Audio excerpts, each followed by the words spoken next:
नमस्कार। इस वीडियो में बात करने वाला हूँ कि इसमें कौन कौन से सब्जेक्ट आएंगे और किस तरीके से हम इसको अप्रोच करेंगे, इस एग्ज़ाम को अप्रोच कर सकते हैं, उसके बारे में हम यहाँ पर बात करेंगे। तो देखिए, इसमें से जो मेनली जो सब्जेक्ट होंगे हमारे, वो 5 होंगे। एक तो होगा child development, second one is language, language 2, mathematics and environmental studies. Okay, इसको हम बोलेंगे ईवीएस, शॉर्ट में इसको बोलेंगे। बार बार हम इन्वायरमेंटल स्टडीज़ नहीं बोलेंगे, तो इसको ईवीएस बोल देंगे। लैंग्वेज फर्स्ट और लैंग्वेज सेकेंड क्या रहेंगे, इसके बारे में हम ऑलरेडी पहली वीडियो में डिस्कस कर चुके हैं कि अगर आप किसी हिंदी भाषा क्षेत्र से हैं और आपकी लैंग्वेज हिंदी अच्छी है तो आप फर्स्ट चॉइस हिंदी को दे सकते हैं। सेकेंड चॉइस में आपकी या तो इंग्लिश ले सकते हैं या आप संस्कृत ले सकते हैं। ये किस आधार पर लेना है, इसके लिए आप क्या कर सकते हैं, जो पुराने ईयर के पेपर है उसको उठाकर देख सकते हैं। उसको देखने के बाद ये आप डिसाइड कर पाएंगे कि किस तरीके के क्वेश्चंस आते हैं संस्कृत में या इंग्लिश में। उस तरीके से आप उसको अपना अप्रोच कर सकते हैं। सेकंड चीज़ आती है कि सारे सब्जेक्ट जो पार्ट होंगे वो 30-30 क्वेश्चन होंगे और 30-30 मार्क्स के होंगे। मतलब 150 क्वेश्चंस होंगे और 150 मार्क्स के ही होंगे।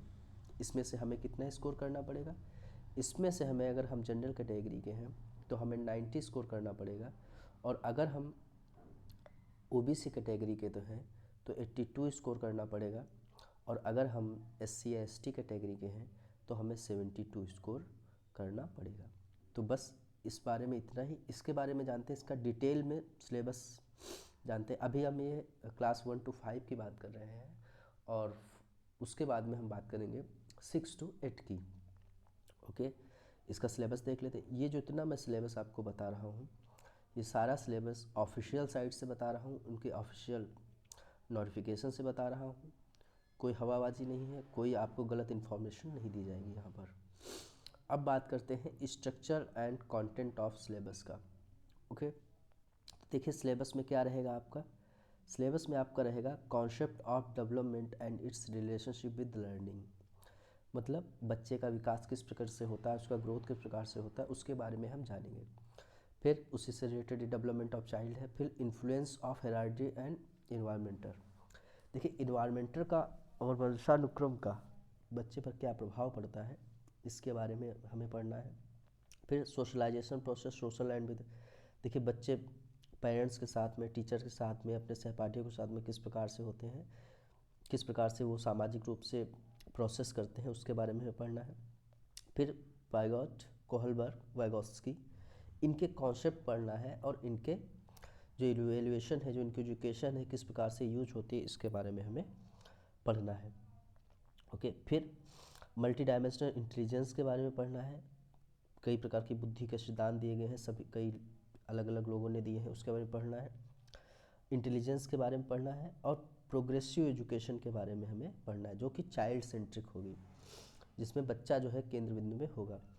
जेंडर का रोल पढ़ना है, कैसे जेंडर्स के साथ में हम जो है उसकी जो डिफ्रेंशिएट किए जाते हैं उसको हटा सकते हैं, कैसे कम कर सकते हैं। और डिफ्रेंशिएट पढ़ना है, किस प्रकार से बच्चे जो है, एक बच्चा दूसरे बच्चे से अलग होता है, उसके बारे में हमें पढ़ना है। तो ये इसका इतना सिलेबस रहेगा, ठीक है। उसके बाद में इसका ये आ जाएगा आपका 15 नंबर का। इसके बाद में 5 नंबर में आपका रहेगा concept of inclusive education understanding children with special needs of 5 question. मतलब कुछ ऐसे बच्चे होते हैं जो बहुत ज़्यादा क्रिएटिव होते हैं, टैलेंटेड होते हैं, या कमज़ोर होते हैं। इन सारे बालकों की आवश्यकताएं अलग अलग होती हैं। जैसे एक एग्जांपल के तौर पर हम समझें, अगर कोई ऐसा बच्चा है जो बहुत अच्छे माइंड का है पर वो शरारती है, उस बच्चे को हम कैसे उसकी जो एनर्जी को है जो सही डायरेक्शन में यूज़ करेंगे, इसके बारे में पढ़ना है। या जैसे कोई बच्चा है वो पिछड़ा बालक है, वो उसका सिलेबस छूट गया है, इन सब चीज़ों के बारे में हम यहाँ पर पढ़ेंगे। 5 नंबर का रहेगा। फिर लर्निंग एंड पेडागॉजी के बारे में, कि बच्चे सीखते कैसे हैं, उनका मोटिवेशन, इमोशन, कॉग्निशन, ये सारी चीज़ें, इसके बारे में हम पढ़ेंगे। ये 10 नंबर का होगा, और ये आपका यहाँ पर समाप्त हो जाएगा पूरे 30 नंबर का, जो कि सीडीपी का पार्ट था। तो ये एक ब्रीफ हो गया। आप सीडीपी में कौन कौन से टॉपिक पढ़ने हैं, ये सारे टॉपिक यहाँ पर दिए होते हुए हैं। आप एक बार स्क्रीन रोक करके पॉज करके इसे आराम से देख सकते हैं। फिर लैंग्वेज के बारे में, लैंग्वेज में देखिए एक पैसेज, 2 पैसेज रहेंगे, 2 पैसेज हिंदी में भी और दूसरी लैंग्वेज में भी जो आप लेंगे उन, और बाकी 15 क्वेश्चन आपके पेडागॉजी से रहने वाले हैं।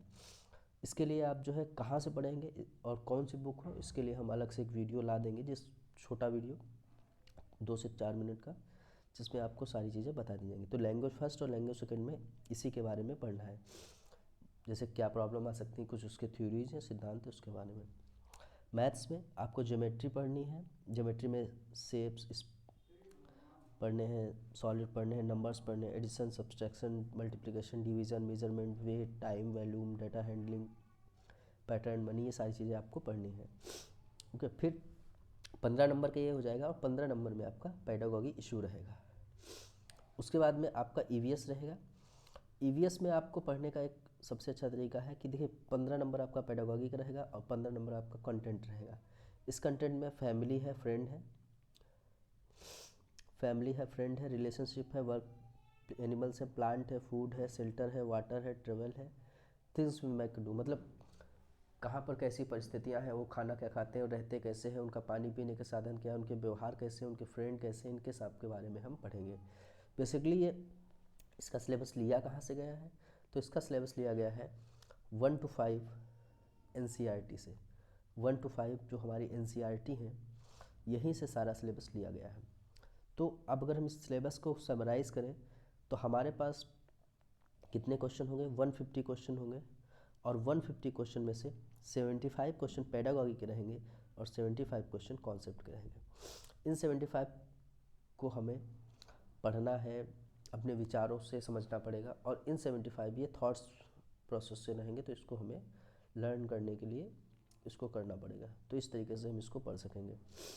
अब पढ़ें कहाँ से, तो अगर बुक की बात करें, अगर आप अलग अलग बुक लेना चाहते हैं तो उसके लिए मैं अलग से एक वीडियो बना दूंगा, और बाकी अगर आप एक समराइज बुक लेना चाहते हैं तो एक अग्रवाल की बुक आती है या यूथ की बुक आती है, उसको आप लेकर के पढ़ सकते हैं। अगर हम बात करें पेडागॉजी के पढ़ने के लिए तो आप जा सकते हैं सिखवाल के साथ में, सिखवाल पब्लिकेशन रीड की जो बुक आती है वो आपको काफ़ी हेल्प करेगी, या जो है अग्रवाल की बुक आती है, अग्रवाल मार्ट करके, उसकी बुक आप ले सकते हैं इसको पढ़ने के लिए। होप ये आपको इन्फॉर्मेशन अच्छी लगी होगी। Thank you.